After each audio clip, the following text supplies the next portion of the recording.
বর্তমান বিশ্বের মানচিত্রের দিকে যদি খুব কাছ থেকে নজর দেওয়া যায় তবে এমন এক অবাক করা পরিবর্তনের ছবি ফুটে উঠবে যা হয়তো আজ থেকে কয়েক দশক আগেও কেউ কল্পনাও করতে পারেনি। একদিকে মুসলিম ধর্মের কট্টরপন্থার কারণে সারা বিশ্ব জুড়ে সাধারণ মানুষের মনে তীব্র ক্ষোভ তৈরি হচ্ছে।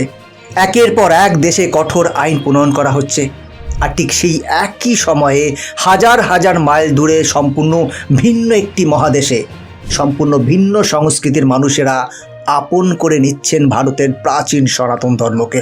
আজ আমরা কথা বলছি এমন এক সময়ের যেখানে একদিকে এশিয়ার বিভিন্ন দেশে অবৈধ মসজিদ ভাঙা হচ্ছে, রাস্তায় নামাজ পড়ার উপর নিষেধাজ্ঞা জারি করা হচ্ছে, আর অন্যদিকে সুদূর আফ্রিকার মাটিতে সেখানকার স্থানীয় কৃষ্ণাঙ্গ মানুষেরা গেরুয়া বস্ত্র পরিধান করে মাথায় গণেশ ঠাকুরের মূর্তি নিয়ে হর হর মহাদেব ধ্বনিতে চারপাশ মুখরিত করে তুলছে।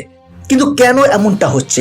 কেন যে আফ্রিকান দেশগুলোতে একসময় সনাতন ধর্মের কোনো অস্তিত্বই ছিল না, সেখানে আজ হিন্দু জনসংখ্যা এত দ্রুত বাড়ছে কেন? কেনই বা গায়ানা এবং সুরিনামের মতো দক্ষিণ আমেরিকার দেশগুলোতে হিন্দু সংস্কৃতি এক নতুন উচ্চতায় পৌঁছচ্ছে? আর এর ঠিক উল্টো দিকে কেন আজ বিশ্বজুড়ে মুসলিমদের প্রতি মানুষের এত বিদ্বেষ তৈরি হচ্ছে? কেন সাধারণ মানুষ থেকে শুরু করে বিভিন্ন দেশের সরকার কট্টরপন্থার বিরুদ্ধে এত কঠোর পদক্ষেপ নিতে বাধ্য হচ্ছে? বন্ধুরা, এই সব প্রশ্নের উত্তর আজকের ভিডিওতে আমরা পরিসংখ্যান দিয়ে বিস্তারিত আলোচনা করব। কারণ এই ভিডিও থেকে অনেক গুরুত্বপূর্ণ তথ্য আপনি জানতে পারবেন, যেটা হয়তো অন্য কোনো মাধ্যম থেকে আপনি জানতে পারবেন না। কেউ এই নিয়ে আলোচনা করবে না। তাই খুবই ইন্টারেস্টিং ভিডিওটা হতে চলেছে, আমি আশা করব সম্পূর্ণটা দেখুন। তাহলে চলুন শুরু করা যাক। আফ্রিকা মহাদেশের কথা বললেই আমাদের চোখের সামনে ভেসে ওঠে ঘন জঙ্গল, বন্য প্রাণী এবং সেখানকার আদিবাসী মানুষদের জীবনযাত্রা। কিন্তু এই পরিচিত ছবির বাইরেও আফ্রিকার বুকে এক নিঃশব্দ আধ্যাত্মিক বিপ্লব ঘটে চলেছে। আপনি স্ক্রিনে যে দৃশ্যগুলো দেখছেন সেগুলো ভারতের কোনো শহরের নয়। গায়ত্রী মন্ত্রের উচ্চারণ, গেরুয়া পোশাক পরা কৃষ্ণাঙ্গ ভক্তের ভিড় এবং কাঁধে করে গণপতি বাপ্পাকে নিয়ে যাওয়ার এই দৃশ্য সুদূর আফ্রিকার। একটা সময় ছিল যখন আফ্রিকায় হিন্দু বলতে শুধুমাত্র ভারত থেকে কাজের খোঁজে বা ব্যবসার উদ্দেশ্যে যাওয়া মানুষদেরই বোঝানো হতো। বিশেষ করে সাউথ আফ্রিকাতে ভারতীয় বংশোদ্ভূত হিন্দুদের সংখ্যা প্রচুর, যা আজ প্রায় 5 লক্ষেরও বেশি। কিন্তু আসল চমকটা অন্য জায়গায়। গত কয়েক দশকে আফ্রিকার ঘানা, টোগো, কেনিয়া এবং ইউগান্ডার মতো দেশগুলোতে স্থানীয় আফ্রিকান আদিবাসীদের মধ্যে সনাতন ধর্ম গ্রহণ করার এক বিশাল প্রবণতা দেখা যাচ্ছে। কোনো তলোয়ারের জোরে নয়, কোনো লোভ দেখিয়ে বা জোর করে ধর্মান্তরিত করে নয়, বরং সনাতন ধর্মের গভীর দর্শন, যোগব্যায়াম এবং আধ্যাত্মিক শান্তির টানে এরা স্বেচ্ছায় হিন্দু ধর্মকে আপন করে নিচ্ছেন। ঘানাতে স্বামী ঘানানন্দ নামের এক স্থানীয় কৃষ্ণাঙ্গ ব্যক্তি হিন্দু মনেস্ট্রি অফ আফ্রিকা প্রতিষ্ঠা করেছিলেন। তিনি ভারতের কোনো মানুষ ছিলেন না, কিন্তু সনাতন ধর্মের দর্শনে মুগ্ধ হয়ে তিনি এই ধর্ম গ্রহণ করেন এবং তারপর থেকে ঘানায় হাজার হাজার স্থানীয় কৃষ্ণাঙ্গ মানুষ হিন্দু ধর্ম গ্রহণ করেছেন। আজ তারা সম্পূর্ণ হিন্দু রীতি মেনে বিবাহ করছেন, নিরামিষ খাবার খাচ্ছেন এবং মন্দিরে নিয়মিত যাতায়াত করছেন। পরিসংখ্যান বলছে ঘানায় বর্তমানে প্রায় 15,000-এর বেশি মানুষ নিয়মিত সনাতন ধর্মের চর্চা করেন এবং এই সংখ্যাটা দ্রুত হারে বাড়ছে। দক্ষিণ আমেরিকার দেশ ঘায়ানা এবং সুরিনামের ইতিহাসটা আবার একটু অন্যরকম, কিন্তু সেখানেও সনাতন ধর্মের শিকড় আজ অত্যন্ত মজবুত। ব্রিটিশ আমলে চুক্তিবদ্ধ শ্রমিক হিসেবে হাজার হাজার ভারতীয়কে এই দেশগুলোতে নিয়ে যাওয়া হয়েছিল কাজ করার জন্য। তাদের উপর অকথ্য অত্যাচার হয়েছে, কিন্তু তারা তাদের ধর্ম, তাদের রামায়ণ, তাদের তুলসী তলা হাতছাড়া করেননি। আজ এত বছর পর সেই ঘায়ানা এবং সুরিনামের জনসংখ্যার প্রায় 1/4 হলো হিন্দু। সেখানে দীপাবলি এবং হোলি জাতীয় স্তরে পালিত হয়, অর্থাৎ আটলান্টিক মহাসাগর পেরিয়ে যে সনাতন বীজ একদিন বপন করা হয়েছিল তা আজ এক বিশাল মহিরুহে পরিণত হয়েছে। কোনো জোর জুলুম ছাড়াই শুধুমাত্র দর্শনের শক্তিতে সনাতন ধর্ম আজ বিশ্বের দক্ষিণ গোলার্ধে এক অভাবনীয় উত্থানের সাক্ষী থাকছে। কিন্তু মুদ্রার ঠিক উল্টো পিঠের ছবিটা আজ অত্যন্ত ভয়াবহ এবং চিন্তার বিষয়। একদিকে যখন আমরা দেখছি আফ্রিকান এবং আমেরিকান দেশগুলোতে সনাতন ধর্মের প্রতি মানুষের আকর্ষণ এবং শ্রদ্ধা ক্রমশ বাড়ছে, ঠিক তখনই বিশ্বের আরেক প্রান্তে সম্পূর্ণ ভিন্ন এক চিত্র ধরা পড়ছে। বর্তমানে এশিয়া থেকে শুরু করে ইউরোপ সর্বত্রই সাধারণ মানুষের মনে মুসলিমদের প্রতি, বিশেষ করে ইসলামিক কট্টরপন্থার প্রতি এক তীব্র ক্ষোভ তৈরি হচ্ছে। বন্ধুরা, এটা কোনো লুকোনো সত্য নয় যে আজ একাধিক দেশে মুসলিমদের বিভিন্নভাবে কোণঠাসা হতে হচ্ছে। তাদের প্রতি কড়া পদক্ষেপ নেওয়া হচ্ছে। কিন্তু এই রাগের কারণটা আসলে কি?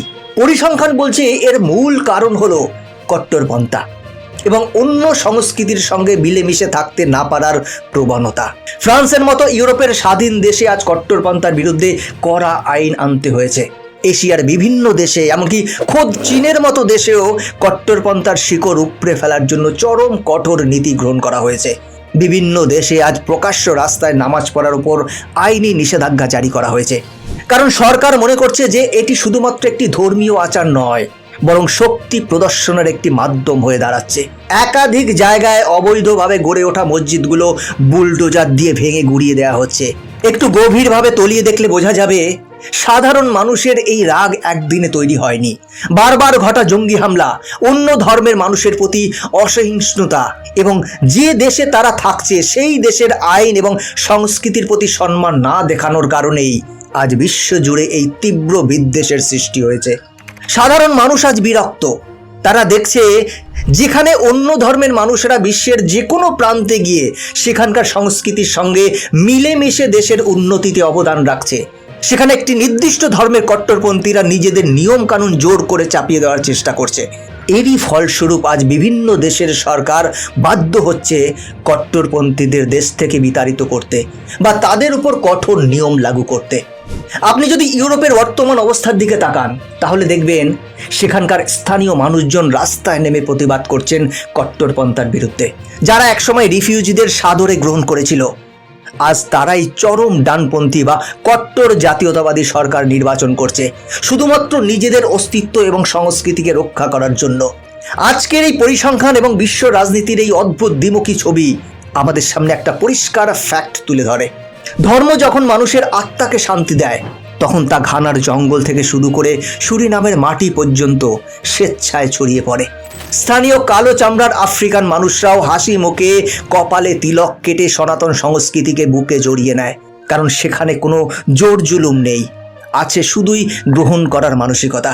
কিন্তু ধর্ম যখন রাজনৈতিক হাতিয়ার হয়ে ওঠে, যখন তা অন্যকে শেষ করে দেওয়ার কথা বলে, তখন তার পরিণতি ঠিক তেমনই হয় যা আজ আমরা বিভিন্ন দেশে দেখতে পাচ্ছি। অবৈধ নির্মাণ ভেঙে ফেলা, কট্টরপন্থীদের তাড়িয়ে দেওয়া এবং সাধারণ মানুষের তীব্র রোষ, এগুলো সবই সেই অসহিষ্ণুতার চরম পরিণতি।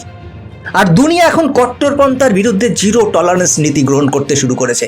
বন্ধুরা, বিশ্বের এই সম্পূর্ণ বিপরীতমুখী দুটি ছবি আপনাদের সামনে আমরা তুলে ধরলাম। একদিকে আমরা স্পষ্ট দেখতে পাচ্ছি আফ্রিকার দেশগুলোতে হিন্দু জনসংখ্যা বাড়ছে, মানুষ স্বেচ্ছায় সনাতনী হচ্ছে, আর অন্যদিকে আমরা দেখছি মানুষ ক্রমশ মুসলিম কট্টরপন্থার প্রতি চরম বিদ্বেষী হয়ে উঠছে, তাদের উপর রাগ প্রকাশ করছে এবং সরকার কঠোর পদক্ষেপ নিচ্ছে। আপনাদের কি মনে হয় ঠিক কী কারণে একই বিশ্বে এমন দুটো সম্পূর্ণ আলাদা পরিস্থিতি সৃষ্টি হচ্ছে? একদিকে সনাতন ধর্মের এই উত্থান আর অন্যদিকে কট্টরপন্থার জেরে মানুষের এই তীব্র রাগ। এর পেছনে আসল কারণটা কি বলে আপনি মনে করেন? আপনাদের মূল্যবান মতামত অবশ্যই আমাদের কমেন্ট বক্সে জানান। ভিডিওটি তথ্যবহুল মনে হলে লাইক করতে ভুলবেন না এবং শেয়ার করুন আপনার বন্ধুদের সাথে। আর হ্যাঁ, বিশ্ব রাজনীতির এমন সব অজানা তথ্য নিয়মিত জানতে চ্যানেলটিকে সাবস্ক্রাইব করে বেল আইকনটিতে ক্লিক করতে ভুলবেন না। দেখা হচ্ছে পরের ভিডিওতে নতুন কোনো সত্যের সন্ধানে। ভালো থাকবেন, সাথে থাকবেন।